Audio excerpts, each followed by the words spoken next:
Branch की Chandigarh police crime branch की ANTF team ने इंटरनेशनल ड्रग सिंडिकेट के जो फाइनेंसर है और जो मनी ट्रांसफ़र पूरा करते हैं उस नेटवर्क को तोड़ने में बहुत ही इम्पॉर्टेंट सक्सेस हासिल करी है। इसमें जो हमारे सीनियर ऑफिसर्स हैं उनका गाइडेंस और हमारे डीएसपी मिस्टर उदयपाल और हमारे इंस्पेक्टर मिस्टर सतविंदर और उनकी टीम ने एक एक्यूज्ड मनी कालरा को अरेस्ट किया है। ये मनी कालरा सुरेंद्र कालरा का सन है। इसका बेसिकली जो रोल था वो ये था कि शेल कंपनीज़ को बना करके जो ड्रग मनी ये लोग ऑपरेट करते हैं, तो जो ड्रग मनी एक्यूमुलेट होती है, इकट्ठी होती है, उसको फिर किस तरीके से भारत के बाहर भेजा जाए।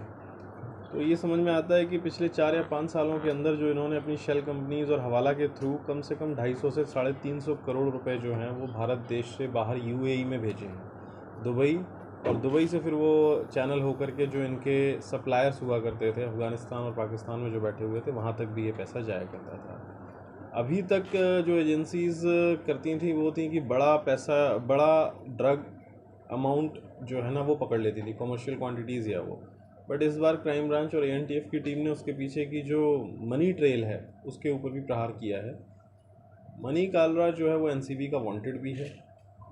अभी कुछ दिन पहले एक बहुत ही बड़ा ड्रग सिंडिकेट पकड़ा गया था, एनसीबी द्वारा पकड़ा गया था, उसमें भी ये व्यक्ति और इसका फादर जो है वो वांटेड है, जिसमें चंडीगढ़ क्राइम ब्रांच की टीम ने, एएनटीएफ की टीम ने इसको पकड़ लिया है और इसका फादर और इसका ब्रदर जो है वो भी वांटेड है। ये शेल कंपनीज बनाते थे, किस नाम से बनाते थे? कोई एक प्रॉपर उनका वो था कि ये हमने इसमें भी लिखा है, ये इसकी एक one of the shell companies जो अभी प्राइमरी इन्वेस्टिगेशन में हमें पता लगी है वो अभी इम्पैक्ट्स नाम से। इसके अलावा जगदम्बा ट्रेडर्स नाम से भी इन्होंने जो है शेल कंपनीज बना रखी थी। बेसिकली ये लुधियाना बेस्ड शेल कंपनीज थी और ये इंपोर्ट एक्सपोर्ट का काम करते थे। इनकी एक्टिव नॉलेज में 3 कंसाइनमेंट जो हैं इंटरनेशनल मार्केट से इंडिया में आए थे।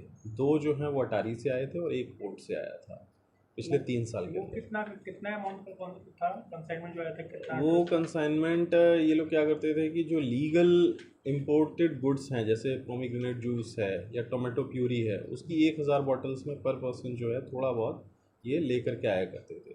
वो कमर्शियल क्वांटिटी जो है ना टोटल मिलाकर के भी पता लगता है कि पिछले 5 से 7 साल में इन्होंने 1000 किलो से ऊपर की हेरोइन जो है वो मंगाई हुई है इंडिया में। जो इनके एसोसिएट्स हैं और जो इसकी शेल कंपनीज़ का जो पूरा नेटवर्क था उसको यूज़ करके। ज़्यादातर इनकी सप्लाई कहाँ होती है? ये सप्लाई बेसिकली इनकी पंजाब में ही ज़्यादा है। ये लुधियाना बेस्ड हैं ये लोग, और इनके जो लिंक्स हमें आगे पता लग रहे हैं उसमें भी यही पता लगा है कि इनके जो आगे सप्लायर्स थे वो पंजाब बेस्ड थे। इन लोगों ने कुछ प्रॉपर्टीज़ भी उससे जो है एक्यूमुलेट की हैं। उन प्रॉपर्टीज़ में जो है पता लगा है कि कुछ क्लब्स का भी है और वो फर्दर इन्वेस्टिगेशन अभी हम जारी है, वो हम ज़्यादा सर अपने ट्राई सिटी में भी ऐसे रोल किया सप्लाई करने के? हाँ जी, इसीलिए we are involve in this also. तो वो भी हम फर्दर इन्वेस्टिगेशन कर ही रहे हैं कि इसमें इनका क्या नेटवर्क था। एक्सेस पता चला कि इनका जो मतलब यहाँ पे किसी मेन आदमी को डिलीवर करते थे, अलग अलग पैडलर्स थे जिनको थोड़ा थोड़ा अमाउंट से डिस्ट्रीब्यूट करते थे? ये एक लोकल नेक्सस, एक्चुअली हमने इनको बैकवर्ड ही ट्रेस किया है। हमने लोकल नेक्सस से ही शुरुआत करी थी। उस लोकल नेक्सस से ही हम जाते जाते पीछे जो है इन यहाँ तक पहुँचे हैं और उसके बाद ही हमने इस किंग को जो है अरेस्ट किया है। मैम ये वांटेड था, ऑन द रन था, तो इस वजह से इसका मेन काम था वो था कि फंड्स को ट्रांसफ़र करना। कभी भी ड्रग्स की सप्लाई इसके पास खुद में नहीं होती थी। ये खुद ड्रग्स को ना छूना ना कुछ ये नहीं काम करते थे। इन्हें पता होता था कि ड्रग कब आ रहा है, किसको लेना है जा करके, और ये जो है फैसिलिटेटर ऑफ ट्रेड होते थे। तो इसलिए अभी हमारे पास रिकवरी अभी हमने रिमांड पे लिया है, तो विल ट्राई टू इंश्योर कि जो ड्रग मनी है वो ज़्यादा से ज़्यादा रिकवर हो। सर जो ड्रग मनी है वो किस तरीके से बाहर किस तरीके भेजते थे? क्या उसके रूप में भेजते थे या किस तरीके से भेजते थे? नहीं, इसके 2 सोर्सेज थे। पहला तो जो ये इन्होंने शेल कंपनीज जो बना रखी थी उससे राउंड ट्रिपिंग ये किया करते थे, पैसा वहीं से आता था और पैसा उसी को वापस भेज देते थे। दूसरा इन्होंने हवाला का भी जरिया जो है वो यूज़ किया करते थे। जो कैश जमा होता था ड्रग मनी में, वो कैश जो है थ्रू हवाला ऑपरेटर्स यूज़ किया करते सर इनके पिता भी इन्वॉल्व थे उसमें? हाँ, नहीं, इनका फादर जो है वो वांटेड है और हमें पता लग रहा है कि वो अभी देश के बाहर है।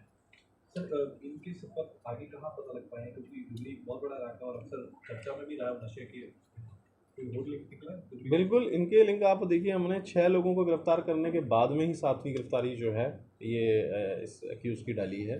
तो जो लिंक्स हैं वो हमारे निकलते जा रहे हैं और उन्हीं चीज़ों से हमें पता लगा कि जगदम्बा ट्रेडर्स जैसे जो शेल कंपनी है वो इनके नाम पर नहीं थी। गिरफ्तारी कहाँ से हुई? ये हमने अप्रीहेंड किया है इसको दिल्ली से, वो प्रेस नोट में भी है, and then we arrested him here after apprehension. 250 crore कितने देर में, कितने समय में इन्होंने एक्सचेंज किया? ये पिछले 5 साल का डाटा है इनका, जो हमें प्राइमरी इन्वेस्टिगेशन। ਦਿੱਲੀ ਚ ਕੀ ਕਰਦੇ ਆ ਜੀ ਕਿ ਉੱਥੇ ਵੀ ਕਿਸੇ he was on the run, he was on the run. ਲੁਕਿਆ ਹੋਇਆ हाँ, ये लुकिया हुआ सी, तो उसमें he was also constantly changing इस ठिकाने बदल रहा था, कभी लुधियाना, कभी चंडीगढ़, कभी मोहाली और कभी दिल्ली। पेमेंट किसको ट्रांसफर कर रहा था, कुछ वो भी पता लग गया? वो फर्दर इन्वेस्टिगेशन का विषय है कि ये वहाँ पर प्राइमरी बेनिफिशियरी और रियल बेनिफिशियरी कौन है। वैसे शेल कंपनियाँ कुछ जो हैं, इसके ब्रदर का भी नाम आया है, जो इसके जो रियल ब्रदर है जो दुबई में बैठा हुआ है, और कुछ शेल कंपनियाँ जो हैं वो वहाँ पर उसी ब्रदर के नाम पर है। यहाँ पर शेल अपना कोई कंपनी नेटवर्क पर्सन भी कि मतलब ब्रदर भी लिंक में है, फादर भी है, ये खुद भी है? बिल्कुल, ये तीनों तो आपस में एक ही हैं। तो यहाँ पर शेल कंपनियाँ इन लोगों ने बना रखी है, वहाँ पर शेल कंपनियाँ ब्रदर ने बना रखी हैं, आपस में ही ट्रेड कर रहे हैं, जिसको दिखा रहे हैं कि ये ट्रेड हो रहा है, but ultimately it was a channel for transferring money from here to international. जब अरेस्ट हुआ था इसके पास से कुछ कैश या अकाउंट्स में और या कोई ड्रग्स का कंसाइनमेंट कुछ मिला? Actually he had received certain amount of money from one Chandan. तो उस चंदन की इंट्रोगेशन पर ही हमें पता लगा कि ये दिल्ली में इस समय छुपा हुआ। उस चंदन ने इसको 6.5 लाख रुपए कुछ समय पहले इसके भाई के कहने पर डिलीवर किए थे। इस पैसे को ये काफ़ी कुछ खर्च कर चुका था। 25,000